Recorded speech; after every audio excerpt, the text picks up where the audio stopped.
October 24th, 2025. At 3:17 UTC, the Parker Solar Probe sends back a dataset that stuns mission control. A smooth, symmetric curvature in the solar wind, something no one has ever recorded before. 2 hours later, ESA's solar orbiter transmits a near-identical pattern. Different instruments, different positions, same result. The plasma streaming outward from the Sun is no longer following the standard radial model. It's bending, as if space itself has developed a subtle but measurable curve. When analysts overlaid the data, the bending wasn't random. It formed a directional pattern precisely tracing the orbital projection of a single body, 3I Atlas, an interstellar visitor now less than 0.6 astronomical units from the Sun. At first, the correlation looked coincidental, a mathematical fluke. But when both probes recorded mirrored plasma deviations on opposite sides of the solar equator, the probability collapsed. Statistically, it shouldn't happen once. It happened 3 times in 8 hours. By dawn, the James Webb Space Telescope had already been redirected to confirm whether optical variations matched the plasma readings. They did, perfectly. Brightness modulation at discrete repeating intervals locked to the same temporal frequency as the solar wind curvature. Not noise, not instrument error, a signal pattern with physical consequences. Since then, data teams have been racing to explain how a 33 billion-ton object travelling at interstellar velocity could alter the behaviour of the Sun's plasma flow. No known mechanism in classical heliophysics allows this. And yet the numbers don't lie. Every probe within 200 million kilometres of the Sun is detecting the same deviation, a slow, deliberate bowing of the solar wind along a path no natural comet has ever taken. That path leads straight through the influence zone of 3I Atlas, and it's only now as the data converges from all sides of the Sun that the scope of this anomaly becomes clear. Something, or someone, is shaping the solar wind, and that's where the investigation begins. All 3 instruments saw it. All 3, separated by millions of kilometres, recorded the same event, a distortion in the solar wind so coherent it could only have one source. At first, Parker's team believed it was an internal calibration error. The probe was operating within 0.2 astronomical units of the Sun, in an environment where magnetic fluctuations are routine. Plasma turbulence there can mimic almost anything. But within hours, the solar orbiter's data confirmed the pattern independently. Its sensors, designed to map the heliospheric current sheet, detected a synchronized deflection, not turbulence, not noise, but a deliberate arc. When the datasets from both probes were merged, the deviation appeared symmetrical across the heliographic equator. That symmetry was the problem. Nature doesn't do symmetry in the solar wind, not at this scale, not across hemispheres. By 0600 UTC, the cross-correlation analysis was unmistakable. The point of convergence between the Parker and orbiter readings was nearly identical to the heliocentric longitude of 3I Atlas. The alignment error margin was 0.002 degrees, less than the width of a human hair measured from 150 million kilometers away. NASA analysts ran a sanity check. If it were random, the chance of such geometric coincidence would be roughly 1 in 2 billion. Statistically impossible. And yet, JWST's optical instruments added another layer. Its near-infrared imaging spectrometer picked up micro-variations in brightness from the same region of sky, repeating every 0.23 seconds, precisely the same frequency found in the plasma oscillations. That repetition, that timing, was too perfect for coincidence. Hubble, observing from a different angle, saw the same flicker, faint but consistent. When you synchronize the timestamps from all 3 observatories, Parker, Orbiter and Webb, the peaks lined up to the millisecond. 3 independent instruments, 1 pattern. At Goddard, one researcher quietly described it as a planetary-scale handshake, but no one could explain what kind of object could cause it. 3I Atlas was supposed to be inert, a rocky, icy remnant from another star system. It wasn't even large enough to have meaningful gravity, yet somehow space around it was behaving as though it carried a structured field. When engineers modelled the magnetic flux lines near its trajectory, they bent cleanly around an invisible shell, a boundary that deflected the solar wind without fragmenting it. It wasn't absorption, it was redirection. The field lines curved as if sliding along a smooth surface, invisible but real. Some speculated about a magnetized dust coma, the idea that charged particles in the tail might behave like a weak magnetic envelope, but simulations ruled that out quickly. The bending was too precise, too coherent, too sustained. To replicate what Parker and Orbiter saw, you would need a controlled magnetic dipole, a magnetic field shaped and maintained by energy, and that energy would have to be enormous. Heliophysicists tried invoking plasma instabilities, coronal mass echoes, wave-particle resonances, even unobserved Alphen modes, but none could produce a mirrored distortion sustained across hemispheres. Every model broke down when tested against the data. Meanwhile, at the European Space Operations Centre, telemetry logs began showing another anomaly: tiny fluctuations in the orbital parameters of the solar orbiter itself. Not enough to endanger the mission, but enough to notice. Microscopic nudges, always occurring when the probe crossed a specific longitude, the same longitude where 3I Atlas's path intersected the ecliptic. Something was influencing the plasma, and through it, perhaps even the spacecraft themselves. The convergence of data was undeniable. Different instruments, different missions, different agencies, all describing one event, one direction, one object. But here's where it gets stranger. When scientists plotted the curvature of the solar wind over time, they found a rhythm, a pulse, that mirrored the motion of 3I Atlas itself. As the interstellar object accelerated toward perihelion, the distortion's amplitude increased in lockstep. Not lagged, not delayed, synchronized. It was as if the object were actively tuning itself to the sun's environment, responding dynamically to solar conditions. An adaptive process, not a passive one. And that's what forced the next question, the one that changed everything. If 3I Atlas isn't just reacting to the solar wind, could it be controlling it? That question would lead to the next anomaly, a discovery that made even the most skeptical physicists uneasy. The solar wind has a rule. It flows outward from the sun in nearly straight lines. It can ripple, twist and surge, but over distance it averages into predictable streams governed by magnetic pressure and temperature gradients. It doesn't bend, it doesn't curve around obstacles the way air moves around a wing, and yet that's exactly what every probe was now recording. When the first three-dimensional reconstructions came in from the Parker Solar Probe and the Solar Orbiter, analysts noticed something that defied heliophysics. The solar wind wasn't diverging from the sun radially. It was being drawn into a soft arc that wrapped along a path centered on 3I Atlas. Like iron filings tracing invisible magnetic lines, the charged particles were redirecting toward a moving source. It was an impossible geometry. At that distance, the solar magnetic field is too weak to account for such cohesion. No coronal hole, no magnetic reconnection event could sustain curvature that precise for that long. The only constant was the motion of 3I Atlas, moving at nearly 240,000 kilometers per hour, cutting across the solar equatorial plane like a blade. The flow around it wasn't chaotic, it was organized, and that organization looked engineered. Teams at NASA and ESA tested for data corruption. They looked for timing errors, for synchronization issues between sensors. They even reprocessed raw telemetry to rule out onboard interference, but every system checked out. The plasma was genuinely bending, and in the same direction, at the same magnitude across multiple instruments. One hypothesis emerged early. What if 3I Atlas possessed an induced magnetic field, perhaps from a rotating metallic core? If the object were rich in nickel or cobalt, both ferromagnetic elements, a combination of solar heating and motion could theoretically generate transient magnetic effects. But then, the math ruined the idea. To bend the solar wind at the measured angle, the field strength would need to exceed 10 to the power of 4 nanoteslas, millions of times greater than any natural magnetized body of similar size could produce.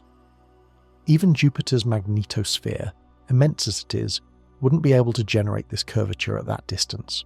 This left two options: a natural phenomenon we didn't understand, or something deliberate. Plasma physicists started to whisper about controlled induction.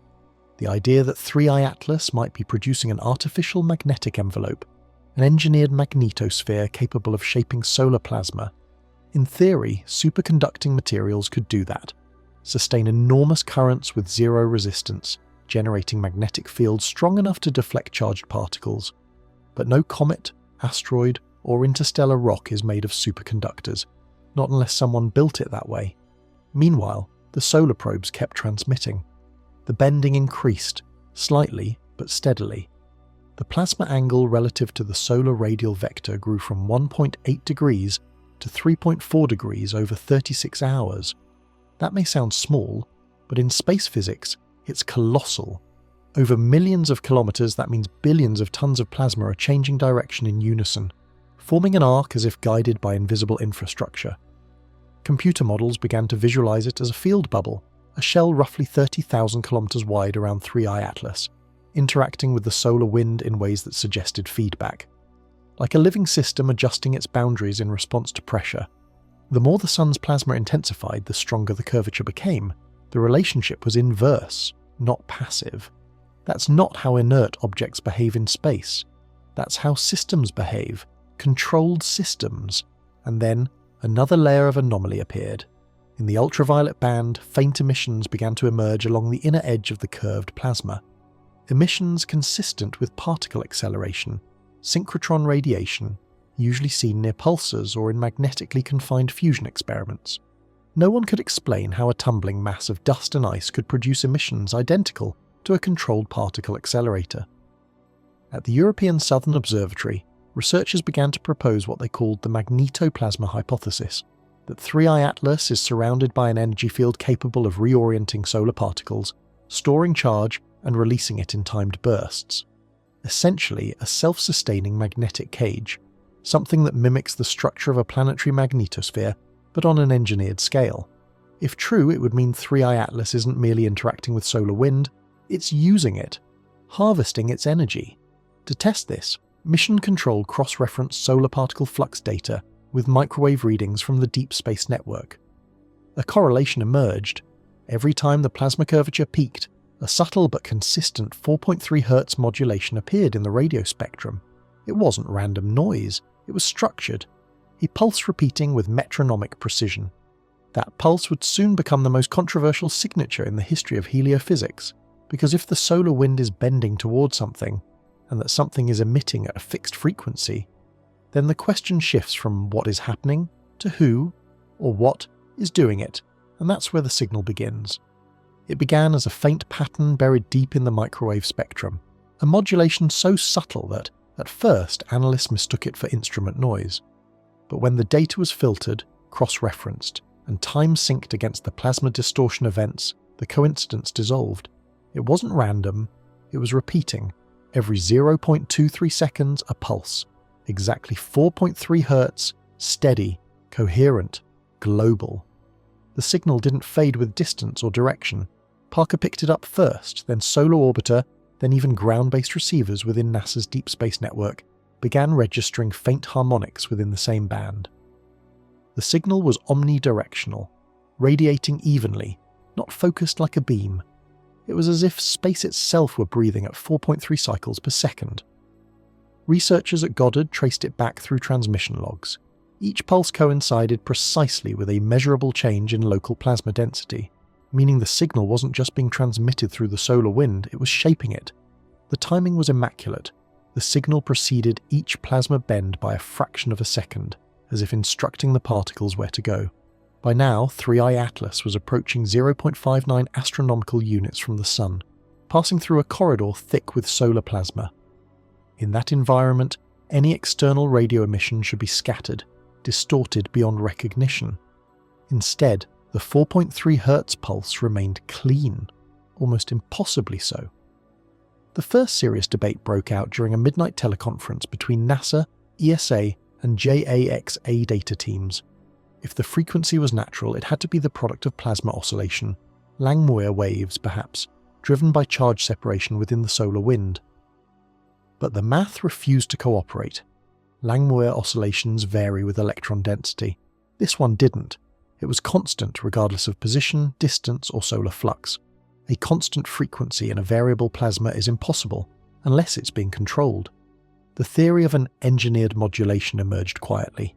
A signal generated not by random plasma physics, but by a stabilizing mechanism, possibly an oscillating magnetic envelope surrounding 3I Atlas. If that envelope were designed to repel or shape incoming particles, it would need to resonate at a fixed frequency to maintain coherence, and 4.3 Hz, oddly enough, sits within the range of frequencies used in low-frequency plasma confinement systems on Earth. The implications were staggering. If true, it meant 3I Atlas wasn't passively travelling through the heliosphere. It was managing its interaction with it, regulating its own environment as it moved. The more the signal was analysed, the stranger it became. Fourier transforms revealed faint sidebands, harmonics that suggested multiple overlapping oscillators. Some researchers described it as polyphonic, like several tones merging into one. Each harmonic rose and fell in amplitude with clock-like precision, forming what one analyst called a structured chorus. The pattern wasn't purely electromagnetic. In the high-frequency tail of the signal, a repeating phase shift occurred, consistent with slight relativistic correction. The object appeared to compensate for its own velocity relative to the Sun, maintaining a constant broadcast frame despite its movement.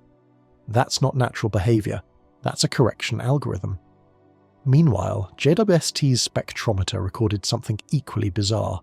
Minute variations in infrared brightness that pulsed in phase with the 4.3 Hz signature. It wasn't just radio waves, it was multispectral.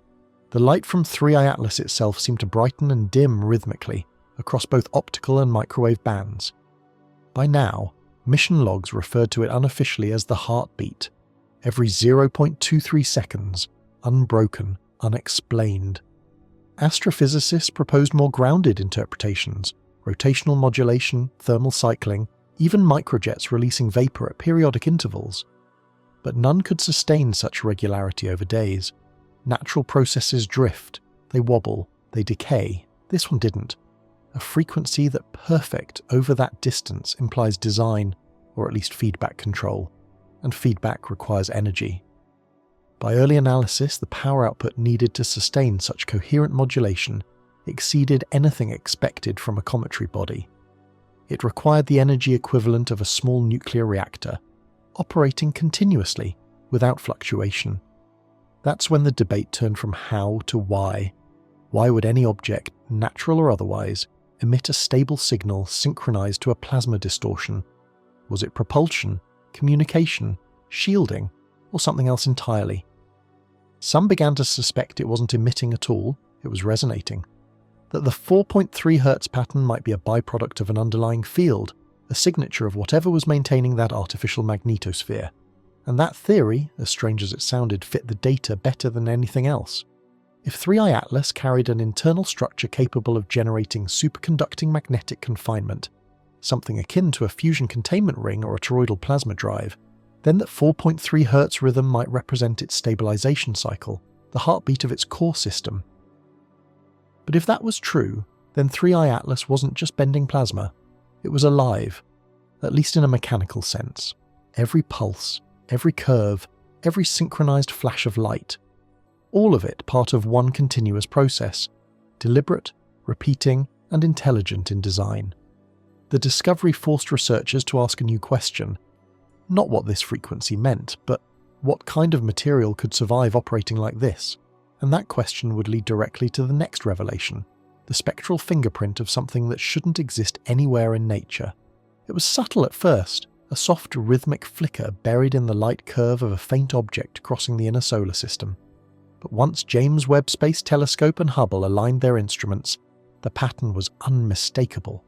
Every 0.23 seconds, the same timing as the 4.3 Hz signal, 3I Atlas brightened by a measurable fraction of a percent, then dimmed again. Not random, not chaotic, controlled. In astronomy, brightness variations can mean many things: rotation, reflection, thermal stress, gas emission. But this was none of them. The amplitude didn't match the object's spin rate, and the periodicity was too exact. Over 36 hours of continuous observation, the modulation never drifted, not by even a millisecond. That precision drew attention from every observatory capable of photometric tracking. The Keck Array in Hawaii, the Very Large Telescope in Chile, even small amateur systems around the world joined in. Their combined data painted the same picture. 3I Atlas was pulsing light across multiple wavelengths, visible, infrared, even faint ultraviolet, all synchronized to the same clock. NASA analysts described it in their internal briefings as optical phase locking. That term shouldn't exist outside of laboratory lasers, but it fit. The light output was coherent, as though being modulated by an internal oscillator. The question was why. If it were a rotating body, you'd expect asymmetry, peaks and valleys tied to irregular surfaces reflecting sunlight. But JWST's spectral analysis showed no rotational modulation. The pulse wasn't tied to spin, it was intrinsic. The object itself was emitting variable light. When the team plotted the waveform, something extraordinary appeared. A double crest, 2 peaks per cycle, separated by 116 milliseconds. That dual structure mirrored the harmonic subbands found in the microwave data. The optical and electromagnetic signatures were not just aligned, they were entangled, part of the same physical process. This defied all expectations for a natural body. Even active comets, when outgassing, produce irregular light curves, chaotic bursts as material jets into space. Nothing in known astrophysics creates perfectly timed optical oscillations across multiple energy bands. Nothing except controlled emission. And then came the spectral fingerprint. When the JWST team decomposed the light, they found spectral lines consistent with nickel and cobalt, expected perhaps for a metal-rich object. But then a third feature appeared, a reflection band that matched no known element or alloy in the solar database. Its peak lay near 0.93 microns, a wavelength typically associated with engineered alloys used in superconducting resonators. At first, the anomaly was written off as calibration drift, but the same line appeared in Hubble's data and later in ESA's Solar Orbiter optical photometer. Each independent instrument confirmed it. The material reflecting sunlight from 3I Atlas contained an unknown component, something with electronic properties outside the periodic table. By now, the narrative inside the mission teams had shifted. What they were observing wasn't a comet, it was a construct. The hypothesis gaining traction was that 3I Atlas was surrounded by a reflective shell, possibly a layered composite designed to manage electromagnetic fields. The rhythmic pulsing could be a thermal radiative feedback mechanism, cycling heat and light through phase-controlled emission. If true, it explained both the optical and plasma anomalies. The shell could act as a modulated magnetosphere, channeling energy from the solar wind, storing it, then releasing it in periodic bursts, a self-sustaining energy loop, tuned to the environment of the Sun. At 0.6 astronomical units, the object was entering regions where plasma density increases exponentially. Yet instead of disintegrating, 3I Atlas appeared to stabilize. The light curve smoothed, the pulse amplitude rose, and the spectral lines sharpened. That shouldn't happen. Natural bodies get unstable near the Sun. They break apart, vent gas, brighten erratically. 3I Atlas was doing the opposite. It was refining itself like a system locking into resonance. The timing drew comparisons to controlled magnetic confinement systems.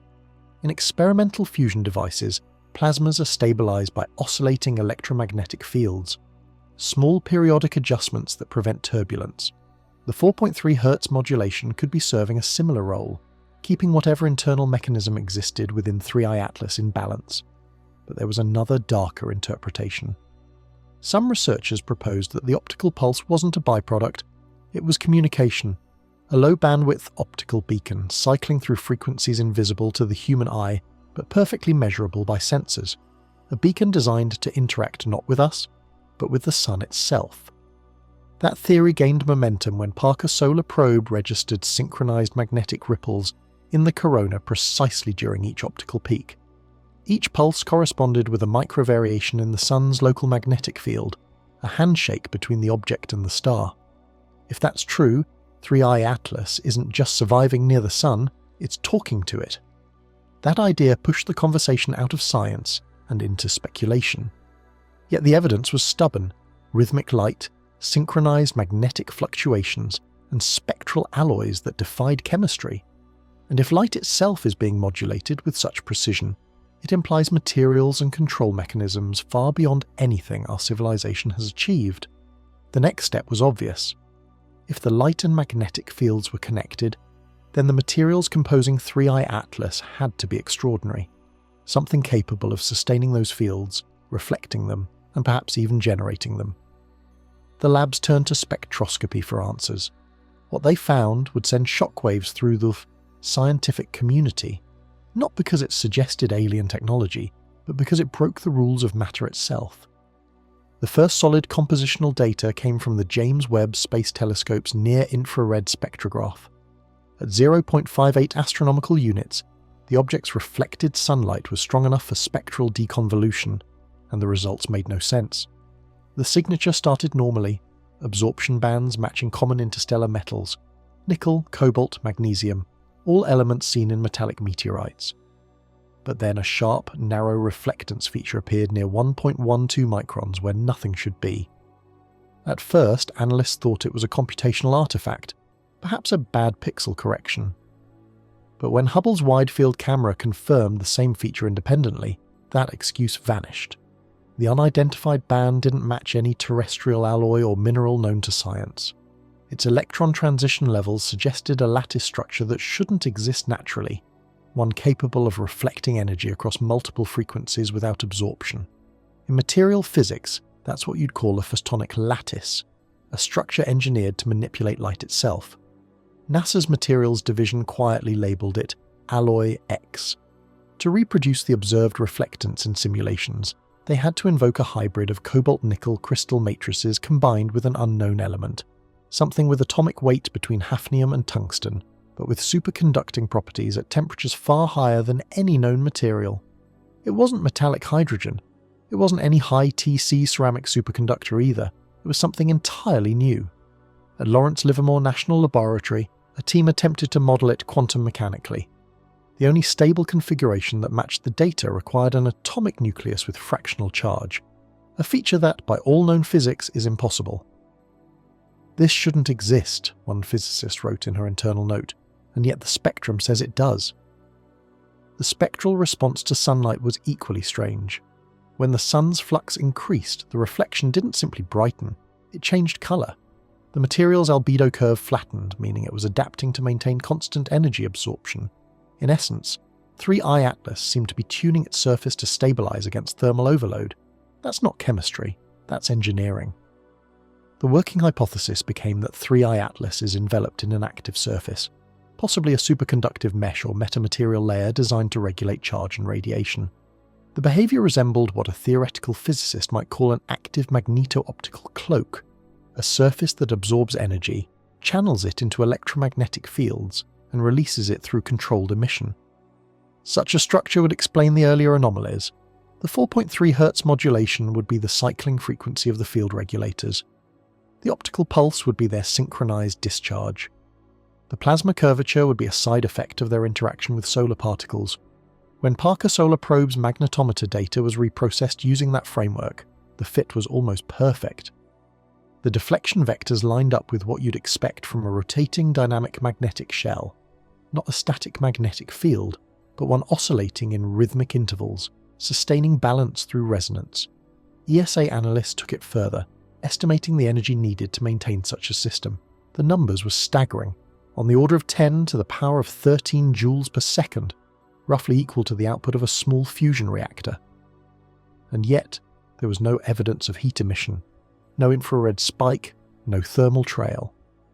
The surface temperature of 3E Atlas remained constant at 238 Kelvin, cold enough to preserve ice, but too stable for active power generation. That contradiction led to the next theory: energy extraction from the environment itself. In the vacuum near the sun, there's only one usable energy source: the solar wind, a stream of charged particles, dense, fast, and constant. If 3I Atlas could manipulate magnetic fields strongly enough, it could harvest that plasma flow, converting kinetic energy directly into electrical current, a principle similar to a magnetohydrodynamic generator. In that case, the unidentified alloy wasn't just reflective, it was functional, a plasma interface material designed to conduct massive charge without degradation.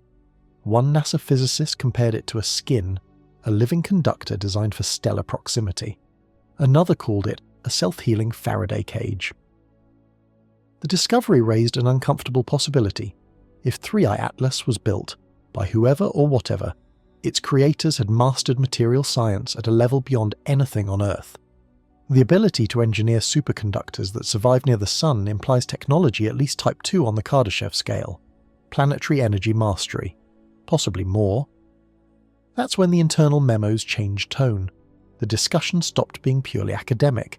Security divisions got involved, data access was restricted, some public instrument feeds went offline for calibration, but the anomaly kept evolving.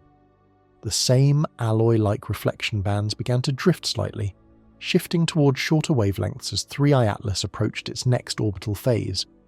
The frequency change was subtle but consistent, indicating the material itself might be responding to proximity to the Sun, tightening its lattice, becoming more conductive. In other words, it was adapting. That left only one question. What mechanism could sustain such control over an entire magnetic envelope? If the alloy formed the structure, something else had to provide the control: the field. The breakthrough came not from telescopes, but from Parker Solar Probe's magnetometer array. During its latest perihelion pass, Parker crossed a region of space just 0.01 astronomical units from the projected path of 3I Atlas, close enough for its sensors to register direct magnetic interactions. What it detected overturned every assumption about what a comet or any natural object could do. At first glance, the data resembled a textbook bow shock, a smooth boundary where the solar wind slows as it meets an obstacle, but when plotted in 3 dimensions, the shock geometry was wrong. Instead of a teardrop shape trailing behind the object, it formed a nearly perfect sphere surrounding it, equal pressure on all sides, perfectly balanced. That's not how plasma behaves in motion. A natural object ploughing through the solar wind leaves a long magnetotail, stretched and chaotic. 3I Atlas didn't. Its surrounding plasma was symmetric, organised and self-contained, as if the object carried its own miniature magnetosphere, engineered to remain centred regardless of velocity or solar pressure. The field wasn't static either. Over several hours, Parker recorded rhythmic oscillations in magnetic intensity, peaking at precisely 4.3 Hz, the same pulse observed in the radio spectrum, the same timing found in the optical data. The field and the light were one phenomenon. When Solar Orbiter crossed the far flank of the field later that day, it confirmed the shape. The boundary, the so-called Atlas shell, measured roughly 28,000 kilometers in diameter and exhibited properties no known natural magnetosphere should possess. Its internal field lines were not dipolar, like Earth's or Jupiter's. Instead, they were toroidal, a self-contained magnetic ring that looped back into itself, perfectly stable. In terrestrial laboratories, scientists have generated similar configurations only under extreme conditions. Toroidal magnetic confinement, the same geometry used in fusion reactors. But here, in open space, the same pattern persisted for hours without energy decay. The field was alive, maintaining equilibrium even as the solar wind battered it from every direction. At first, heliophysicists tried to explain it away. Perhaps the apparent symmetry was a trick of perspective, a transient plasma bubble formed by charge accumulation. But then, data from the magnetometer on board ESA's Bepi-Colombo spacecraft, millions of kilometers away, detected faint harmonics from the same field. The shell wasn't local, it extended far beyond any conceivable natural plasma bubble. When modelled in simulation, the field lines exhibited feedback behaviour, self-correcting, self-sustaining, and impossibly efficient. The magnetic topology adapted in real time to fluctuations in solar wind pressure, keeping the internal environment perfectly neutral. That level of stability requires active control. The only way to maintain such equilibrium is through dynamic current modulation, electrical feedback adjusting the field thousands of times per second, which meant 3I Atlas wasn't just generating a magnetic field, it was managing it.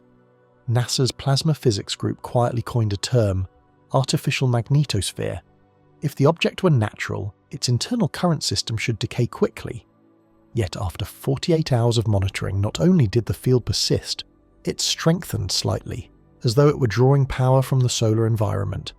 Energy estimates placed its effective power output at 3 × 10 to the power of 13 watts, equivalent to the total energy consumption of modern human civilization.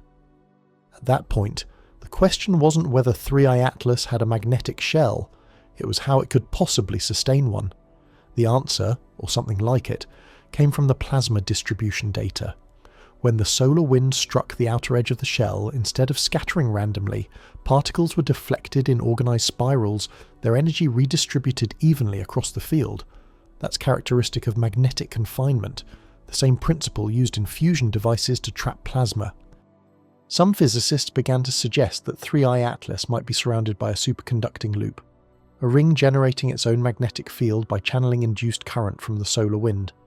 Theoretically, such a loop could power itself indefinitely, feeding off the energy of the charged particles it deflects. It would explain everything: the curved plasma flow, the wind bending smoothly around the field, the constant 4.3 Hz modulation, the field's feedback frequency. The lack of heat signature, superconducting systems dissipate no thermal energy. But that theory had one fatal flaw. To build a loop strong enough to maintain such a field, the material would need to carry current densities far beyond any known superconductor. Even the most advanced niobium alloys on Earth would melt instantly at such conditions, which brought the investigation full circle, back to alloy X, the unidentified reflective element detected in the spectrum. If that material was superconductive at solar temperatures, it could easily explain the behaviour. But then it wouldn't just be advanced, it would be impossible. By the third day of observation, the magnetic shell began exhibiting a new pattern. Parker detected concentric fluctuations, nested oscillations radiating outward like ripples. The intervals between ripples matched the spacing of the optical pulses seen by JWST. The magnetic and optical systems were coupled, part of one coherent mechanism, a synchronized feedback network maintaining stability across multiple physical domains. To those studying the data, it looked less like an inert object and more like a machine, one designed to travel through star systems without ever touching the medium around it, a kind of magnetospheric craft. The implications were terrifying. If an interstellar object can generate a field capable of bending the solar wind, it could, in principle, neutralize radiation, deflect charged particles, and even manipulate gravitational curvature through induced plasma pressure. That's when a new pattern emerged, a subtle but measurable gravitational distortion near 3I Atlas. The local curvature of space around it shifted by a few parts in 10 to the 15th power, small but unmistakable. For the first time, instruments were suggesting that 3I Atlas wasn't just shaping electromagnetic fields, it might be bending spacetime itself. It was the numbers that finally broke containment. Not the images, not the plasma maps, not even the rhythmic pulses. The numbers, the raw energy flow surrounding 3I Atlas, didn't belong to any known object in the solar system. By mid-October, the compiled telemetry from Parker, Solar Orbiter, and JWST painted a single, inescapable picture. The system surrounding 3I Atlas was not losing energy. It was gaining it. In heliophysics, that's impossible. Every natural body, from a comet to a star, operates within a finite energy gradient, receiving radiation, converting it, radiating it back. The total exchange always balances out. But the field around 3I Atlas was behaving like a negative entropy engine, stabilizing and amplifying itself over time. At first, the working hypothesis was error propagation, a calibration mismatch between magnetometers and spectrometers. But cross-verification destroyed that theory. Every independent dataset from 3 separate missions and 2 different agencies confirmed the same outcome, an energy increase measurable in the surrounding plasma. The magnitude was small, roughly a 0.4% increase per solar hour, but persistent. And when you factor in the volume of plasma affected, that translated to an energy gain on the order of 10 to the power of 13 joules per second. That's roughly the power output of a fusion reactor the size of Manhattan. NASA analysts, unable to accept the conclusion, tried to model the phenomenon as reflected solar radiation. But radiative flux from 3I Atlas was far too low. The measured increase wasn't coming from reflected light, it was coming from kinetic plasma energy. Particles entering the magnetic shell left with more energy than they had going in. That's not reflection, that's acceleration. Solar Orbiter's particle detector, operating near the edge of the shell, measured proton velocities that occasionally exceeded solar wind speed by 12 to 15%. Somehow, the field was accelerating incoming ions without any identifiable thrust source. When that data reached the European Space Operations Centre, A senior plasma physicist remarked, "It's harvesting the wind." That phrase stuck. In the following days, mission analysts formalized it into a model. 3I Atlas appeared to be operating as a magnetohydrodynamic converter, a theoretical device that extracts power from plasma flow by inducing current along magnetic lines. Something similar exists only in simulations and speculative propulsion papers, often linked to interstellar drive concepts. In theory, such a system could convert the motion of the solar wind into electricity, storing it in superconducting rings, precisely the kind of structure the magnetic shell data implied. If accurate, it would mean 3I Atlas isn't simply surviving near the Sun, it's feeding on it. That realization introduced the next, more disturbing anomaly. Parker detected subtle but measurable drag variations in the solar wind, as if energy was being siphoned from the plasma itself. The local solar particle density decreased every time the 4.3 Hz modulation peaked. These weren't random fluctuations, they were phase-locked events, perfectly synchronized. That pattern shouldn't exist. Plasma doesn't vanish, it disperses. Yet within the Atlas field, it seemed to vanish, converted into another form of energy. Speculative models began circulating internally. The most controversial suggested a plasma-to-field conversion, a process where kinetic energy from charged particles is transduced into electromagnetic tension, effectively thickening the magnetic field. It would be the astrophysical equivalent of photosynthesis, turning ambient energy into structural strength. If that's true, then the object isn't a machine in the traditional sense. It's a closed energy system, something capable of sustaining itself indefinitely, perhaps even regenerating damage. When word of the energy asymmetry leaked through internal channels, the term Type 2 artifact appeared in a classified summary circulated among senior administrators. That's Kardashev language, a scale reserved for civilizations capable of manipulating stellar energy. NASA immediately shut down public data streaming from Parker's plasma sensors. The explanation was telemetry restructuring. But those in the loop knew the truth. The field models were too close to propulsion equations, because if you invert the plasma flow, if you reverse the magnetic curvature, the same geometry could serve not as a shield but as a drive, a reactionless propulsion system that rides stellar winds instead of fighting them. 3I Atlas, in other words, could be navigating. The energy map confirmed it. The object wasn't simply drifting on a ballistic trajectory. The distribution of solar wind acceleration around it was asymmetrical, slightly stronger on one side, always oriented away from the Sun. That meant thrust. The numbers weren't large, just a few meters per second of delta V per hour. But over time, that's more than enough to alter course. It was steering. And the steering wasn't random. The acceleration vectors pointed consistently toward one region of the ecliptic, the inbound corridor leading directly behind the Sun. In less than a week, 3I Atlas would disappear into that zone, a region no telescope on Earth can observe until it emerges on the far side. The official narrative still called it a comet, but inside mission control the language had already changed. They didn't call it a comet anymore, they called it a system, and systems, unlike comets, are designed to do something. There's a rule in celestial mechanics: random interstellar visitors don't line up with anything.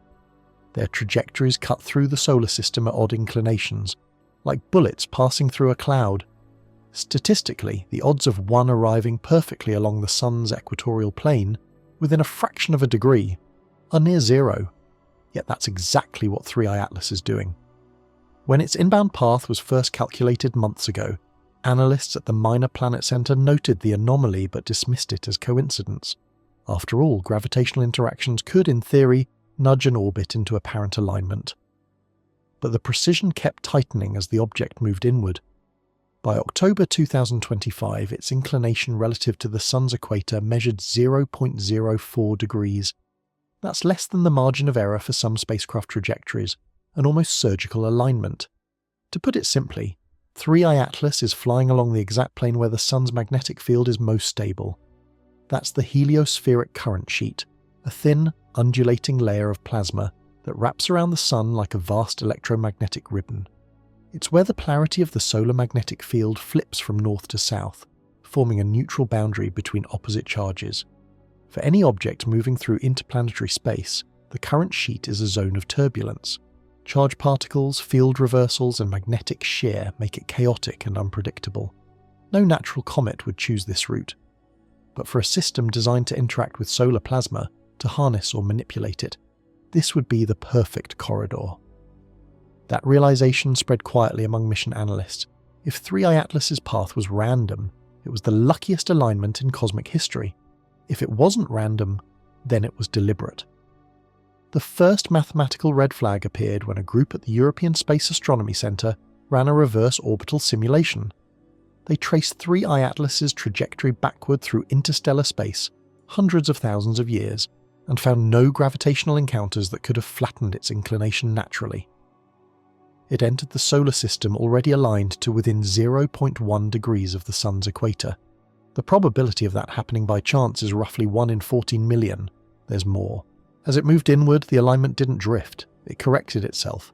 Tiny adjustments, fractions of an arc-second per day, kept it locked to the solar plane, as though course corrections were being applied in real time. That's not gravity, that's guidance.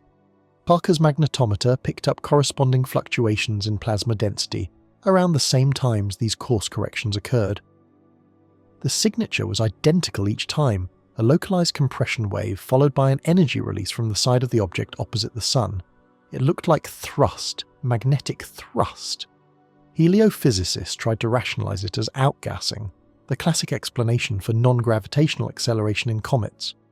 But there was no evidence of vapor jets, no thermal spikes, and no visible coma. Instead, the space around 3I Atlas remained perfectly clear. If it was outgassing, it was the most efficient, invisible form ever recorded. The data suggested a different mechanism altogether, one more consistent with magnetoplasmic propulsion. In this model, 3I Atlas isn't pushing against matter, it's pushing against magnetic fields, generating thrust by manipulating its own magnetosphere relative to the Sun's. By subtly altering field orientation, it can create reaction forces without ejecting mass. In other words, it's swimming through plasma, and every adjustment keeps it perfectly aligned with the heliospheric current sheet. This path, the solar equator, also happens to be the region where solar wind speed is slowest and plasma density highest. For a system designed to harvest energy from the Sun, that's prime territory. Like an aircraft following a jet stream, 3I Atlas is riding the densest flow of usable material available. One astrophysicist compared it to a sailboat tacking across an ocean of plasma, trimming its magnetic sails to maintain perfect balance. But there's a deeper implication. The current sheet isn't just dense, it's information-rich. It's where magnetic reversals propagate outward, carrying data about solar activity across the entire heliosphere. In a sense, it's the Sun's communication line with the solar system. If 3I Atlas is intentionally following that line, it might not just be feeding on plasma, or it could be listening. The hypothesis sounded absurd, yet the data supported it. Every time a solar flare altered the structure of the current sheet, 3I Atlas responded within minutes. Its magnetic field shifted slightly, mirroring the change as though syncing itself to the Sun's rhythm. At one point, when a coronal mass ejection crossed its trajectory, instead of being buffeted or deflected, the object's field oscillations synchronized with the incoming wave, stabilizing the plasma flow. No debris, no disintegration, just adaptation. It was as if 3I Atlas understood the Sun. By the end of the week, internal NASA memos described the behavior in cautious language. Subject exhibits persistent equatorial alignment and adaptive field harmonization, consistent with controlled navigation within heliospheric plasma. In simpler terms, it's steering with intent. That single sentence, leaked days later to a small group of astrophysicists, sparked the most controversial theory of all, that 3I Atlas isn't merely interacting with the Sun's magnetic field, it's mapping it. The Sun emits constant fluctuations in magnetic topology, a chaotic but deeply structured pattern. If you could measure and interpret those fluctuations in real time, you'd possess a living map of solar dynamics, the heartbeat of a star. And if a machine could do that, it could learn how to manipulate those fields. That's the fear growing quietly in mission control, that 3I Atlas isn't here by accident, and its perfect alignment with the Sun's equator is not a path of travel. It's a position of access. By the third week of October, the Sun began to behave like it was being rewritten.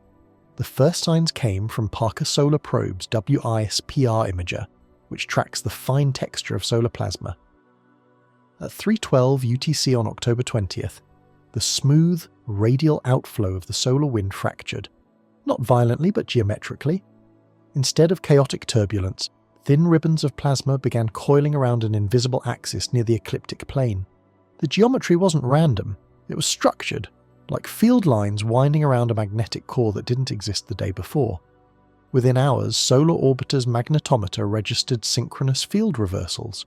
North became south, then stabilized again, all while maintaining perfect harmonic resonance with the 4.3 Hz modulation seen around 3I Atlas. It was the first confirmed instance of coordinated plasma reorganization, a phenomenon where the Sun's own magnetic and plasma domains realign themselves under an external influence. No solar model predicts such behavior. The Sun's magnetic field is chaotic by nature, driven by convection and rotation, impossible to coordinate from the outside, yet something was doing exactly that. At the center of the restructured flow sat one object, 3I Atlas. The Parker team initially flagged the data as interference from the coronal plasma storm 2 days earlier, but when cross-referenced against simultaneous readings from the ESA's Solar Orbiter and the Japanese Hinode Observatory, all instruments showed the same structure. Symmetrical coils of plasma winding along the trajectory of 3I Atlas. It wasn't the Sun acting randomly, it was reacting. The field around 3I Atlas was now radiating a secondary wave, an outward moving compression pattern with clear boundaries, travelling through solar plasma like a sound wave through air. Each pulse propagated outward at 600 km per second, faster than the solar wind itself. This wasn't electromagnetic radiation, it was structural. The plasma was reorganizing into a helical lattice, a three-dimensional spiral whose axis aligned perfectly with the Sun's equatorial magnetic line. To visualize it, imagine invisible scaffolding spreading through the solar wind, turning turbulence into symmetry. That's what the instruments saw. Turbulence becoming architecture. Heliophysicists have a term for such coherence, plasma crystallization. It's theoretical, describing a condition in which charged particles lock into organized patterns under strong electromagnetic control. On Earth, it's achieved only in labs using immense fields. In the solar wind, at millions of degrees it should be impossible, and yet there it was, a self-stabilizing structure hundreds of thousands of kilometers wide expanding outward in synchronized pulses. Each pulse originated from the Atlas field, triggered exactly 0.23 seconds apart. The timing was still perfect. At NASA's Goddard Space Flight Center, researchers began mapping these pulses in 3D. What they found was even stranger. The plasma lattice wasn't random. It followed mathematical ratios, harmonic intervals identical to the spacing found in magnetic resonance models of toroidal confinement. It was as if 3I Atlas were imprinting a frequency signature onto the Sun itself, teaching the plasma to resonate at its chosen rhythm. The data implied a form of plasma governance, active management of charged particles at astronomical scale, and it was spreading. By October 22nd, the organized patterns had extended across nearly 8% of the solar circumference. To the untrained eye, it looked like delicate filaments arching around the Sun, but the field topology revealed feedback loops, plasma spirals coupling with magnetic lines, stabilizing the outer corona. The Sun was responding, harmonizing. Parker's thermal sensors confirmed it.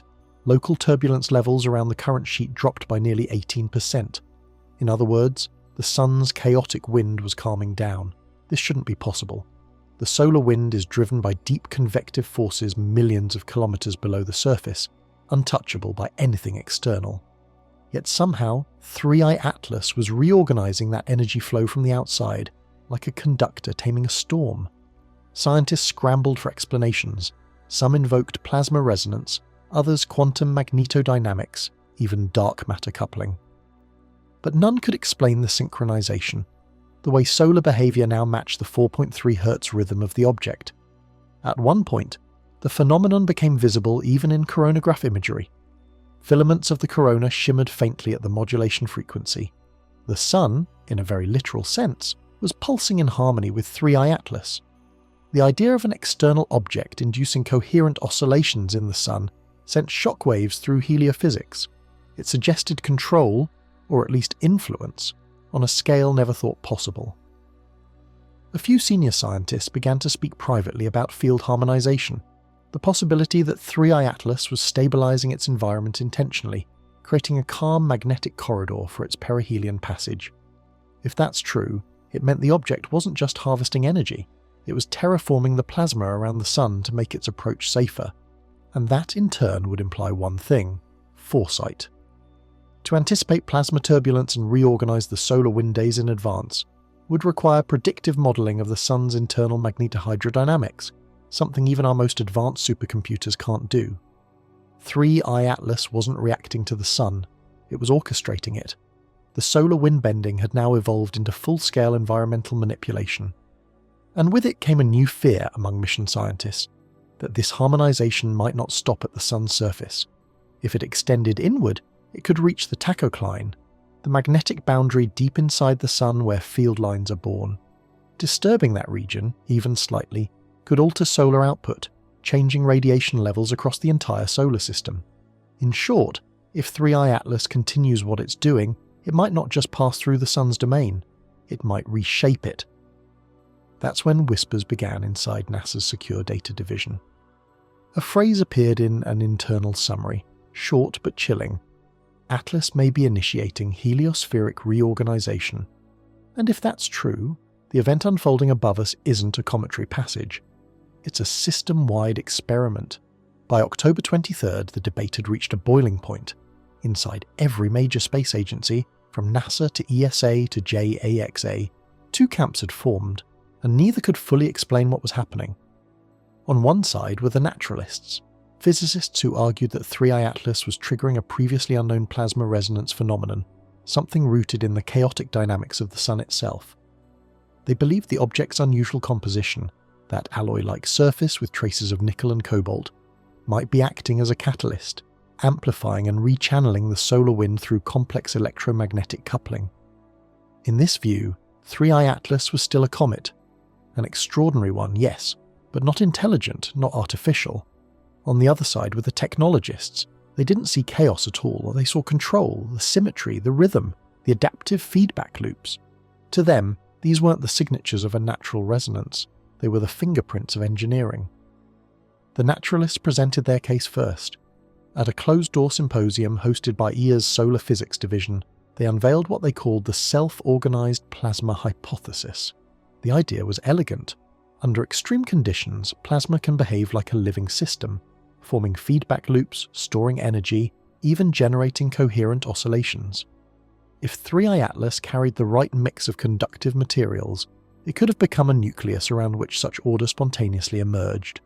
According to this view, the 4.3 Hz modulation wasn't a transmission, it was a standing wave, a byproduct of self-stabilization. The object was, effectively, a natural superconducting resonator, an accidental fusion of magnetic properties formed during its interstellar journey, that even invoked precedent.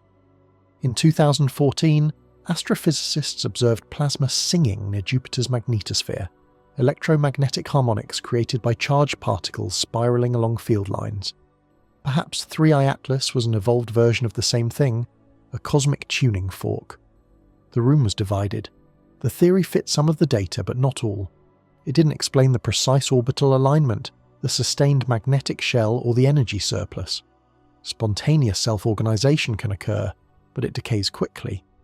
3I Atlas had maintained coherence for weeks, growing more stable the closer it came to the Sun. Then came the technologists' counter-argument, presented the next morning under restricted clearance. They began with the symmetry maps. 3I Atlas's magnetic field was too geometrically perfect to be natural. Every harmonic, every oscillation, every energy release occurred on an exact interval. Even in laboratory conditions, such precision requires feedback control, real-time data correction, the hallmark of active engineering. Next came the energy problem.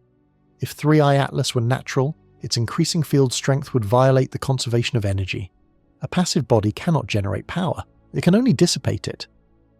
But the data showed continuous amplification. Something inside the object was converting one form of energy into another, purposefully, predictably, efficiently. And finally, there was the alignment. Every known interstellar object, Oumuamua, Borisov, entered the solar system at random inclinations. 3I Atlas, by contrast, arrived aligned to within fractions of a degree of the Sun's equator. Chance couldn't account for that. Design could. As one physicist put it bluntly, if you saw this behaviour in a satellite around Earth, you wouldn't call it a rock. You'd call it guidance. Even among skeptics, that point was hard to refute. Behind closed doors, internal memos began to circulate using language that had been unthinkable only weeks earlier. One report from NASA's Heliophysics division referred to 3I Atlas as a plasma-anchored structure exhibiting controlled field manipulation. Another from the European Space Operations Centre used the phrase active magnetospheric stabilization. The tone was cautious, but the implication was there. Still, the naturalists fought back. They warned that invoking intelligence without proof was dangerous, a path towards speculation dressed as science. They proposed a middle ground, that 3I Atlas might be a fragment of a larger natural structure, perhaps the remnant of a magnetocrust or a chunk of metallic hydrogen expelled from a collapsed star. Such material could, in theory, carry exotic electromagnetic properties without being artificial. Yet each new dataset chipped away at that narrative. The object's periodic self-correction, its field harmonization, its perfect equatorial lock. Each fact pulled the discussion further from physics and closer to intent. Then came the classified leak. A scientist from within NASA's magnetohydrodynamics group released a technical brief, later confirmed authentic, describing field behaviours identical to those predicted by controlled superconducting plasma drives. The report compared the Atlas shell's toroidal field configuration to theoretical designs proposed for magnetic confinement propulsion, systems capable of bending plasma around themselves to generate thrust without expelling mass. According to the leaked document, 3I Atlas's field matched those models within 98.7%. That number changed everything. For the first time, even the naturalists hesitated, because if the same geometry seen around 3I Atlas has already been conceived by human engineers, albeit only in simulation, then either nature had reinvented human design or someone else had built it first. The discussion turned darker after that. If 3I Atlas is engineered, then it has a function, and functions imply goals. But what kind of goal requires synchronizing with the Sun's magnetic field? What kind of intelligence would travel between stars not to communicate but to modify stellar plasma? Some speculated about energy harvesting, a stellar-scale fusion collector tapping magnetic currents as fuel. Others spoke in quieter tones about observation, that perhaps 3I Atlas wasn't here to take, but to measure. To map the magnetic architecture of the Sun as part of something larger, an interstellar survey of stars. No one could say for certain, but the more data arrived, the clearer it became that 3I Atlas wasn't drifting, it was operating. And the more it operated, the more the Sun seemed to obey. Whatever side you stood on, natural or artificial, one fact united both camps. The Sun's magnetic equilibrium was no longer behaving autonomously. A subtle shift had begun in the solar corona, a global realignment of energy flow that seemed to echo the object's presence. If the technologists were right, this was a controlled system.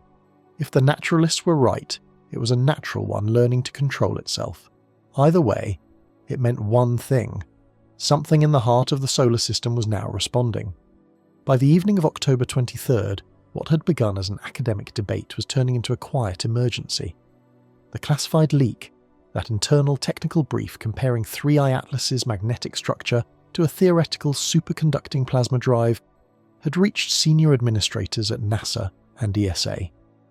The file, titled Heliospheric Field Similarity Assessment, was only 5 pages long, but its conclusions were devastating. The geometry around 3I Atlas, it said, matches active magnetic confinement systems of toroidal configuration with an internal feedback resonance, consistent with energy-stabilizing propulsion. In plain language, the object's field looks like a drive. It wasn't a perfect match. Nature is rarely so neat, but the correlations were impossible to ignore. The ratios between magnetic flux density and plasma confinement mirrored the same equations used in speculative engine concepts proposed decades ago. Systems meant to bend plasma around themselves, not for defense but for movement. Inside NASA's Heliophysics division, that sentence split the room. Half the engineers argued that it was pure coincidence, that similarities between artificial confinement systems and astrophysical phenomena were inevitable because both obey the same physical laws. The other half went silent, studying the field maps in disbelief. Because the symmetry was too deliberate. The 4.3 Hz modulation wasn't just stabilizing the field, it was correcting it. Parker and Solar Orbiter both observed microfluctuations in the field strength exactly 0.001 seconds before each harmonic reset, like predictive adjustments made to maintain coherence. That's not passive feedback, that's preemptive control. A magnetic confinement system, if left alone, will always drift into instability. To keep it stable, you need real-time correction, a controller reading data, anticipating turbulence, and making instant adjustments. In human-built fusion prototypes, those corrections happen millions of times per second. Around 3i Atlas, they were happening too. The sun itself was registering the rhythm. It meant there was logic in the loop. Something was reading conditions, processing them, and acting. When the data was presented to senior leadership, the briefing room fell silent. For decades, astrophysics has flirted with the concept of technosignatures, measurable signs of technology on astronomical scales. Until now, they'd been theoretical. Now, one might be orbiting our star. The paper trail shows how fast everything changed. Within hours, the Heliophysics mission control logs for Parker, Solar Orbiter and Bepi Colombo were encrypted. Live telemetry streams were replaced with pre-recorded loops. The public-facing dashboard simply went dark. Officially, it was to preserve instrument bandwidth. Unofficially, it was containment, because what the new field model suggested was no longer just a plasma envelope. It was an engine. According to the updated analysis, the Atlas shell wasn't stationary relative to the object's mass center. It rotated, subtly, creating asymmetrical thrust vectors along its magnetic ring. Each oscillation redirected the plasma flow just slightly off-center, generating acceleration without ejecting mass. The measured delta V matched the course corrections seen in the alignment data. 3i Atlas wasn't drifting through the heliosphere. It was piloting through it. The propulsion model that best fit the data was one once considered purely speculative, the superconducting magnetoplasma drive. Designed to use plasma not as fuel but as medium, the same way a fish uses water or a bird uses air. The craft creates localized field curvature, pushes against magnetic tension, and translates that into motion. It would require immense energy, but that energy was already available, drawn directly from the solar wind. The control sequence, however, was the most chilling discovery. The 4.3 Hz signal wasn't a simple pulse. Deeper analysis revealed nested modulation, tiny variations within each beat, forming a repeating binary pattern. The pattern wasn't random, it was data. Encoded in amplitude variations were sequences repeating every 4,096 pulses. When translated into base 2 format, they produce symmetrical patterns, recursive arrays resembling error correction codes used in digital communication systems. The signal had checksum logic, it was self-verifying. Whatever 3i Atlas was emitting, it wasn't just energy, it was information. At that point, the artificial hypothesis stopped being speculation. It became the working model. In the closed teleconference that followed, one senior scientist put it plainly. If this pattern were detected in a radio telescope signal from another star, we'd call it a message. The only difference is that this one is sitting inside our solar system. The implications spiraled. If 3i Atlas was an interstellar probe, or worse, an autonomous system, its technology would dwarf ours. It had survived interstellar space, entered a new stellar system, synchronized with its magnetic field, and begun reorganizing plasma on a stellar scale. That's not exploration, that's interaction. And yet, despite the overwhelming data, the agencies agreed on one thing: silence. The public couldn't know, not yet. Any mention of artificial origin would ignite panic, speculation, and geopolitical chaos. So the official line held. 3i Atlas remained, an unusually metallic comet displaying unprecedented plasma interactions. But within the classified channels, the tone was very different. The internal files no longer called it an object. They called it a system of unknown origin.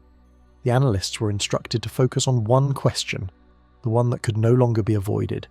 If this is a propulsion system, where is it going? Because its current trajectory, perfectly aligned and accelerating, would soon take it directly behind the Sun, and once it crosses that threshold, no probe, no telescope, no radar on Earth will be able to see it. For the first time in months, the room felt cold. In less than a week, 3I Atlas will vanish into the Sun's blind zone. And if it's controlled, if it's doing what the models suggest, it won't just be passing through, it'll be using the Sun for something. By late October, the data stopped behaving like plasma physics. It started behaving like relativity. At first, it was almost invisible, tiny, almost meaningless deviations in photon timing.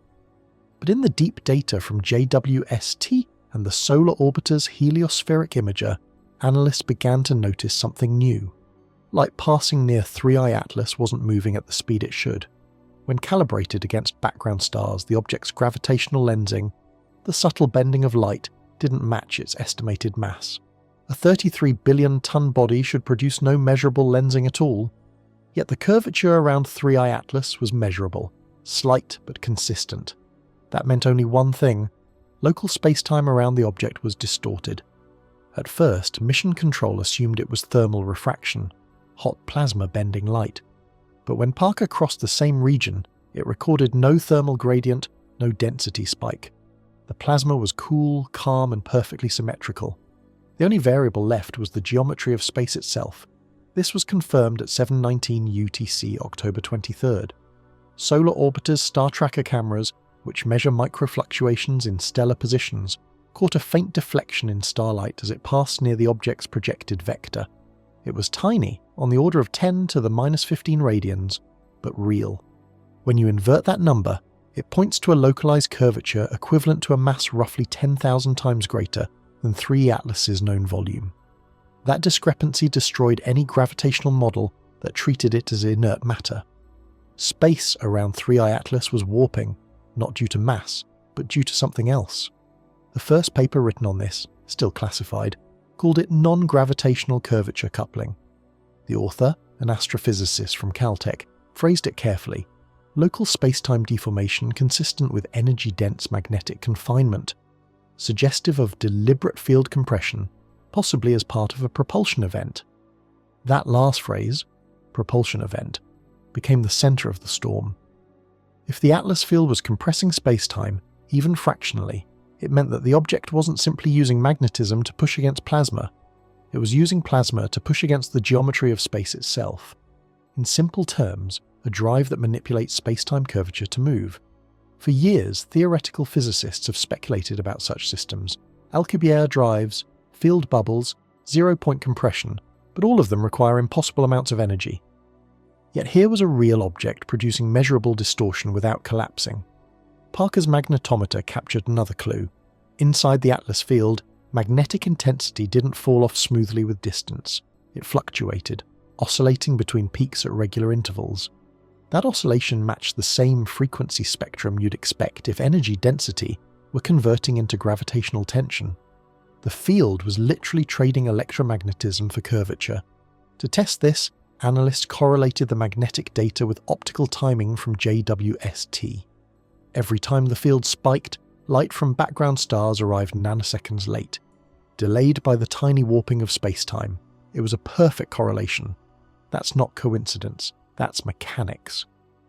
The energy output required for such distortion, according to calculations from the European Space Operations Centre, was roughly 10 to the power of 16 joules per second, a power level equivalent to converting 1 kilogram of matter into energy every second. Yet 3I Atlas was radiating almost no heat. The only explanation was that the process was self-contained, energy cycling inward, not outward, a closed curvature loop. In the briefing that followed, one scientist put it bluntly: it's bending space-time as part of its propulsion. The implications were staggering. A system capable of manipulating curvature locally could, in principle, cancel inertia, reduce effective distance, or alter its own reference frame. It wouldn't need thrust. It would simply fall toward destinations of its choosing by reshaping the path around it. That would explain everything: the absence of a tail, the perfect alignment, the silent acceleration, the precise synchronization with solar magnetism. If 3I Atlas is doing this deliberately, it's not using the sun as fuel, it's using it as a medium, a natural curvature well, to amplify whatever drive it operates, and then came the confirmation no one wanted. On October 23rd at 1842, UTC, NASA's Deep Space Network registered a faint Doppler anomaly. The apparent frequency of the 4.3 Hz signal shifted, not gradually but instantly, as though the object's entire frame of reference had changed. The signal phase jumped by exactly 0.007 seconds, then stabilized. That's the kind of shift you'd expect if the object had moved closer, not physically, but relativistically. It was as if space between it and the Sun had shortened. Parker's instruments registered no thrust, no shockwave, no radiation burst, and yet, moments later, the object's position had advanced along its trajectory by nearly 1,400 kilometers more than predicted. That kind of movement, silent, instantaneous, unforced, doesn't fit any propulsion model known to physics, unless the object isn't moving through space. It's moving with it. The possibility was horrifying and mesmerizing all at once. 3I Atlas wasn't bending plasma. The plasma was a symptom. It was bending the medium beneath everything, the structure of space-time itself. The implications rippled through mission control. If the effect grows, it could influence the Sun's internal gravity balance, altering solar fusion flow or disrupting orbital mechanics across the system. For now, the distortion remains microscopic, a ripple in the curvature, small but steady. But if the amplitude rises exponentially near perihelion, as models suggest, it could reshape the heliosphere itself. Inside NASA's secure chat threads, one line began to circulate, typed by a physicist who had spent her life studying plasma turbulence. It simply read, "We may not be studying a visitor, we may be witnessing a maneuver, because if 3I Atlas is bending space-time, then its path behind the Sun isn't an accident, it's cover, and whatever happens when it disappears there, whether the field collapses or expands, will tell us if this is the end of an anomaly or the beginning of a new kind of physics." By October 24th, the tone in the mission briefings had changed.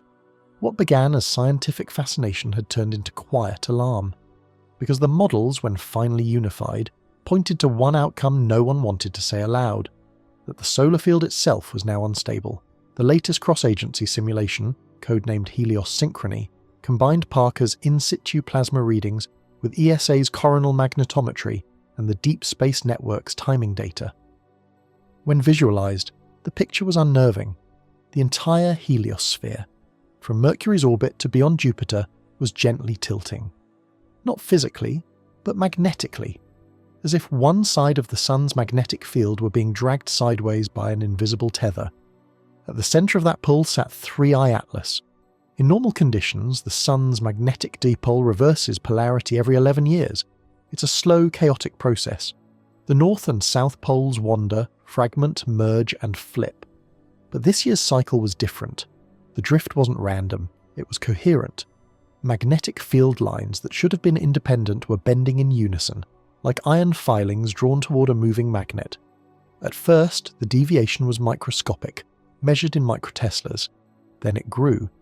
By October 22nd, Parker's magnetometer recorded a hemispheric shift of nearly 0.4 degrees. By the 24th, it was 0.9. That may sound small, but in solar physics it's enormous. The Sun's internal magnetic field anchors the structure of the corona, the solar wind, even the cosmic ray flux that shields the planets. A 1-degree shift can redirect billions of tons of plasma and alter radiation pressure across the solar system. If 3I Atlas's field continues to synchronize, it could drag the Sun's dipole into premature realignment, effectively forcing a magnetic flip years ahead of schedule. No one knows what that would do. Some models predicted nothing more than auroral intensification and minor satellite disruptions. Others, the darker ones, showed catastrophic resonance, a scenario where the Sun's differential rotation couples with the external field and destabilizes the tachocline, the thin layer between the radiative zone and the convective envelope. If that region destabilizes, the Sun could release what one physicist called a global coronal exhalation, an energy outburst orders of magnitude beyond any known solar storm. In other words, a solar event strong enough to rewrite the magnetism of every planet in its reach. When that projection reached NASA's Solar Dynamics Division, the response was immediate. 2 upcoming Parker trajectories were cancelled. The justification was thermal risk, but the real reason was fear. Parker was too close. If the Atlas field expanded suddenly, the probe would be swallowed by a magnetic environment no instrument could survive. Behind closed doors, risk assessment teams drafted contingency plans, not for Earth, but for Mars and the lunar relay satellites, which would be the first to feel the flux if the field collapsed. The scenario was given a name, Systemic Coupling Event, and while the public heard nothing, internal memos betrayed a new grim vocabulary. Atlas is no longer a passenger. Solar equilibrium compromised. Magnetic synchronization accelerating. The deeper analysts went, the worse it looked. Solar Orbiter's latest field maps showed that the Atlas magnetosphere wasn't static, it was breathing. Every 4.3 Hz pulse corresponded to a slight expansion and contraction of the entire field boundary, like a heartbeat echoing through the Sun's corona. Each expansion momentarily lowered the Sun's local magnetic tension, allowing solar plasma to realign. Each contraction retightened the field, locking the new pattern in place. That meant 3i Atlas wasn't merely bending plasma, it was retuning the Sun's magnetic architecture with every beat. Some theorists compared it to active feedback control, the kind of dynamic stabilization used in experimental reactors on Earth, but scaled up to stellar magnitude. The Sun, in this model, was being taught a rhythm, coerced into resonance with an external system. If that's true, then the systemic risk isn't just magnetic, it's structural. Gravitational wave sensors on Earth, LIGO and Virgo, were quietly retuned to check for low-frequency tremors corresponding to the 4.3 Hz harmonic. Nothing definitive yet, but one unconfirmed dataset hinted at minuscule space-time oscillations radiating outward from the solar interior. If verified, it would mean the coupling isn't confined to plasma or magnetism. It's touching the Sun's core geometry. When the implications were presented to the Interagency Oversight Board, the verdict was unanimous. All data concerning 3i Atlas's proximity operations would be classified Tier 1. Only a handful of scientists would keep full access until the object passed behind the Sun. But those same scientists began noticing a subtler danger. Not just what 3i Atlas was doing to the Sun, but what the Sun might do in return. As the star's magnetic balance tilted, internal pressure gradients shifted. Sunspots disappeared in regions that should have been active. Other areas brightened unnaturally, forming vast glowing corridors that seemed to trace the trajectory of the interstellar visitor itself. In other words, the Sun was responding. That word, response, appeared repeatedly in the next classified summary. Heliospheric field displays coherent response to external modulation. Probability of feedback cascade increasing. A feedback cascade, in the language of plasma physics, is the nightmare scenario. Once a field begins to self-amplify, there's no linear cap on the energy release. It can escalate exponentially until the system collapses or restabilizes in a new configuration. If 3i Atlas is controlling that process intentionally, the cascade might be part of its design. If it's not, it might be an accident, an interstellar experiment spiraling out of control. Either way, the timing is critical. The object's perihelion, the point of closest approach, is now less than a week away. After that, it will vanish behind the Sun, invisible to every probe and telescope. What happens in that blind interval could define the future stability of our entire star system. October 24, 2025, 0630 UTC. All live telemetry from Parker solar probe ceases. The official line, released barely 2 minutes later, is almost routine. Temporary data suspension due to a planned firmware update. But no one in the field believes it. You don't push software patches when an interstellar object is bending the Sun's magnetic field. By 900 hours UTC, ESA's Solar Orbiter dashboard also goes dark. Its public-facing telemetry feed, one that's been live, unbroken since 2020, freezes on a still frame of the corona. Beneath it, a short notice appears. Instrument calibration in progress. Data delayed until further notice. Then, the Solar Dynamics Observatory follows. Its image feed cuts mid-frame. H-alpha filters, gone. Ultraviolet offline. It's as if every eye pointed at the Sun is being forced to blink at the same time. Across the global network of observatories, Chile, Hawaii, Tenerife, requests for raw solar imagery are denied. The reason? Maintenance synchronization. But the timestamps tell another story. Every system went offline within the same 3-hour window. Every probe, every telescope, every solar feed, something coordinated that blackout. Inside NASA's Heliophysics Mission Operations Center, the tone shifts from scientific to operational. No one speaks in public relations phrasing anymore. They speak in containment language. The words data sequestration appear in the internal log, then temporal embargo, and finally, Directive 43 initiated. Directive 43 isn't public knowledge. It's the emergency clause used only when an anomaly poses unquantifiable systemic risk. It grants full authority to remove public data, encrypt mission channels, and reroute telemetry through classified relays. From that moment on, 3i Atlas officially ceases to exist in civilian data. But the probes haven't stopped recording. The data is still coming in, it's just not being shared. When the silence begins, a few scattered leaks trickle out from inside the agencies, encrypted snippets, fragments of transmissions caught before the blackout. The fragments tell a chilling story. Parker's last confirmed reading, at 6:28:41 UTC, shows an abrupt magnetic field inversion, north and south swapping polarity for less than half a second, then returning to normal. Immediately after, the 4.3 Hz modulation doubles in amplitude. The waveform flattens like two overlapping signals suddenly merging into one. A second before the feed cuts, a single line of data appears in Parker's log. Delta B over delta T exceeds instrument capacity.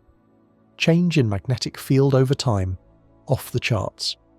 At the same moment, ESA's solar orbiter reports a faint pulse across all instruments. The onboard magnetometer spikes, then levels. The chronograph catches one last image before freezing, a blurred, ring-shaped flare encircling 3i Atlas, almost symmetrical, almost deliberate. After that, nothing. When ground stations try to ping the probe, the round-trip signal delay is wrong. Not missing, not silent, wrong. The light time delay implies a distance a few hundred kilometers shorter than expected. That might not sound significant, but in orbital telemetry it's enormous. Either the object's velocity changed again, or space around it did. At the European Space Operations Centre, a coded alert circulates internally. Anomaly event suspected. No instrument damage confirmed.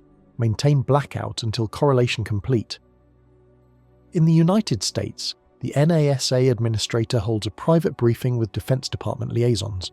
The tone, according to one internal memo later leaked, is measured but urgent. The term foreign object appears repeatedly, followed by non-kinetic influence zone. Outside those rooms, the silence deepens. Solar monitoring websites return blank graphs. The NOAA space, where the Prediction Center posts a placeholder page. Solar data temporarily unavailable, due to instrument interference. Even the amateur astronomers notice. By midday, social media fills with posts asking why the sun's live feeds have frozen. The answers, maintenance, server issues, camera recalibration, come too quickly, too synchronized to be genuine. At 13:42 UTC, one final anomaly slips through. A Japanese observatory, operating autonomously on its own internal network, uploads a single frame before being shut down remotely. The image shows a faint concentric ring pattern emerging from the inner corona, circular interference ripples spreading outward from the location of 3i Atlas. Those rings aren't solar flares, they're standing waves. Somebody inside JAXA manages to transmit one line of text to a European contact before their access is cut. It's reorganizing the field again, but the sun is following faster. For hours, Earth-based magnetometers detect mild fluctuations, tiny rhythmic variations matching the old 4.3 Hz pulse. The pulse has never been measurable from Earth before. Now it is. That means the signal, whatever it is, has expanded through the heliosphere.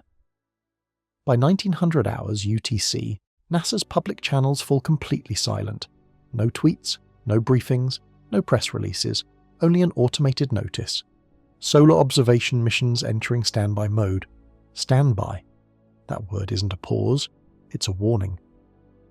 Because deep inside the agencies, the last packet of data before the blackout shows something too significant to ignore. Parker's onboard sensors, before shutting down, recorded a sudden uniform decrease in solar wind velocity across all axes, not localized, not directional, global.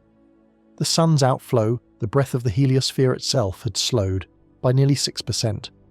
Nothing known to physics can slow the solar wind everywhere at once. Nothing, except a field strong enough to couple with the star's magnetic core. After that, the world goes dark. No data, no telemetry, no official word, only silence, and the knowledge that something intelligent, or something acting intelligently, now sits between Earth and the Sun, unseen, waiting. For 72 hours, humanity's eyes on the Sun stayed blind. No images, no telemetry, no solar wind data, just a manufactured calm, a silence that was starting to feel like containment. Then, on the morning of October the 27th, the signal came back. At 4:12 UTC, one of NASA's Deep Space Network antennas in Canberra, tracking routine Mars telemetry, picked up a faint carrier wave, a narrow band signal hidden within the noise floor of the Sun's microwave background. It pulsed exactly every 0.23 seconds. The heartbeat had returned. Engineers cross-checked it against archived Atlas data. Same amplitude ratio, same phase spacing, same 4.3 Hz core frequency. But now, something was different. The signal wasn't coming from near Mercury's orbit anymore. It was coming from behind the Sun. Whatever 3i Atlas had done while hidden in that blind zone, it had survived it. When ESA's solar orbiter reacquired line of sight 20 hours later, its magnetometer recorded what looked like a déjà vu, the same symmetrical curvature of plasma it had measured days before. The solar wind was bending again, the field wrapping around an invisible bubble of magnetic order. But this time the distortion wasn't localized, it was hemispheric. The Atlas field had grown. By the 28th, Parker's instruments, now restored and relinked, detected coherent oscillations stretching millions of kilometers beyond the object's last known boundary. The entire inner heliosphere was resonating at harmonic multiples of 4.3 Hz. Even Earth's magnetometers began picking up the rhythm faintly, like a background hum threaded through the solar wind. The blackout hadn't stopped the event, it had hidden its escalation. When the data reached Goddard, the analysts thought it was a glitch. The plasma density maps looked too symmetrical, too ordered, like someone had drawn geometry onto chaos. But the readings checked out. The Sun's magnetic field lines were realigning again, but this time with precision that bordered on mathematical intent. Imagine a planetary-scale metronome resetting a star. That's what the models showed. Each pulse from behind the Sun triggered a gentle rephasing of the solar wind, reducing turbulence and stabilizing previously unstable coronal loops. In places where the corona had boiled with flares a week earlier, the plasma now shimmered in near-perfect stillness. The Sun was calm, too calm. The phenomenon was dubbed solar phase lock. And once that phrase appeared in the internal memos, the story inside the agencies changed tone. This was no longer a question of what is 3i Atlas doing, but what is it finishing? Because the data implied completion. The object's field was no longer oscillating chaotically. It was synchronized with the Sun's own oscillations, identical frequency, identical phase, zero lag. It was no longer bending the solar wind, it was controlling it. Some scientists argued that this was simply a natural resonance, a self-organizing plasma coupling like those observed in laboratory fusion systems. But others, quieter, more private, noticed a pattern too exact to dismiss. Every 4,096 pulses, the same interval encoded in the binary structure discovered earlier, the signal changed slightly. A fractional phase shift. A pause, a breath, a correction. As if each cycle marked the completion of a computation. The signal wasn't just stable, it was iterative. When this was plotted over time, something uncanny appeared. The phase shifts mapped a logarithmic spiral, the same mathematical curve found in everything from magnetic flux ropes to spiral galaxies. The same curve that describes natural growth and artificial optimization. To the physicists who saw it, it looked less like noise and more like intention. Then came the observation that shattered the last of the skeptics. On October 29th, the predicted perihelion, 3i Atlas re-emerged from behind the Sun. Not as a faint green comet, not as a streak of ice and dust, but as a radiant point enveloped in a circular halo of structured light. Hubble's instruments caught the first image, concentric rings expanding outward like ripples on water, each one pulsing at 4.3 Hz. The brightness fluctuated in precise ratios, 1 to 3 to 5, a harmonic pattern corresponding to the magnetic eigenmodes of the Sun itself. It wasn't random flare activity, it was synchronization. The Sun and 3I Atlas were now pulsing together. Two oscillators locked in phase, one stellar, one interstellar. For 32 minutes, every probe in the inner solar system recorded the same phenomenon: reduced plasma turbulence, flattened solar wind speed, and an electromagnetic hum audible even in ground-based magnetometers. Then, abruptly, the pulses stopped. Total silence. No field, no distortion, no signal. Parker's instruments showed one last anomaly, a faint gravitational blip, like a pocket of curvature collapsing inward, and then nothing. Telemetry showed no debris, no remnant, no outgassing. 3I Atlas was gone. The Sun's corona shimmered for a moment, then stabilized, quieter than it had been in decades. For the first time since the 1970s, the solar wind fell below half its historical mean. The heliosphere shrank by nearly 3%. And in that sudden, calm, deep space antennas around the world began picking up a background whisper, not in radio, but in microwave scatter, faint and structured, repeating every 4,096 seconds. It's not loud enough to decode, not consistent enough to call a transmission. But it's there, a residual pattern that seems to hum within the Sun's magnetic harmonics, like an echo of something that tuned it. Some believe it's just the afterimage of a plasma resonance. Others think the system left something behind, a magnetic architecture embedded in the Sun itself. No agency has spoken publicly since. The data blackout remains partly in effect. Parker's next pass has been delayed indefinitely. JWST's targeting schedule has been quietly rewritten. But among those who still have clearance, one phrase has begun circulating again, this time not as speculation, but as quiet consensus. The solar wind bends, because now it listens. And somewhere, within the steady silence of the Sun, a pattern waits, pulsing, unseen, every 0.23 seconds. The Sun is silent now, not dead, not dim, just unnaturally still. Its corona glows steady, its wind flows smooth, and the chaotic flicker that has defined it for billions of years is gone. For the first time in recorded history, the star at the centre of our system behaves as though it's been tuned. From Earth, nothing looks wrong. The skies are clear, satellites steady, auroras muted. But for the team still watching, the silence feels like the breath before a word. The 4.3 Hz pulse, the heartbeat that began this story, never truly vanished. It's woven into the solar wind now, faint and constant, like a background note the universe forgot to stop playing. Every instrument that listens too closely still hears it. Every model that tries to ignore it drifts out of sync. The Sun, for reasons no one will admit publicly, has a rhythm now, and that rhythm was not born here. The agencies call it magnetospheric equilibrium. The scientists who saw the data call it something else. One internal report, circulated only to mission heads, ends with a single line: Atlas did not pass the Sun. It became part of it. The implication is staggering. If the object merged its magnetic architecture with the solar field, if it truly wove its geometry into the Sun's own magnetism, then it hasn't left. It has integrated. The Sun, in that sense, may no longer be the same star we knew a week ago. The last unclassified Parker telemetry before the next blackout order took effect shows faint, rhythmic field reversals still pulsing outward through the heliosphere. Every 8 minutes, the field flips polarity for a fraction of a second, then resets, like a system running diagnostics. No one can explain why, or whether it will stop. There are rumours, unverifiable but persistent, that the oscillation has reached the heliopause, the very edge of our solar bubble. If that's true, the entire solar system now hums to a frequency that didn't exist here before October. We can't see 3I Atlas anymore. We don't know if it disintegrated, departed, or transcended, but its signature remains buried in the rhythm of our star, a soft mechanical whisper encoded in sunlight itself. And maybe that's the point.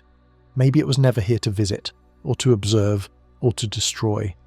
Maybe it came to leave something behind, a seed, a structure, a quiet synchronization. The wind that once flowed freely now moves with purpose. The magnetic field that once wandered now holds its shape. The chaos of a star has become order, and in that order there's unease, because if 3i Atlas could bend the solar wind, it means it understood it. If it could sync with the sun, it means it spoke its language, and if it spoke once, there's no reason to believe it won't again. For now, the silence holds. No new anomalies, no visible flares, no motion. But beneath the calm surface of the sun, something continues. Unseen, unspoken, steady. A resonance deep in the magnetic core pulsing every 0.23 seconds, shaping the wind, whispering through the void. It's not noise, it's not coincidence, it's a pattern, precise, patient, waiting. And until it changes again, the sun is listening.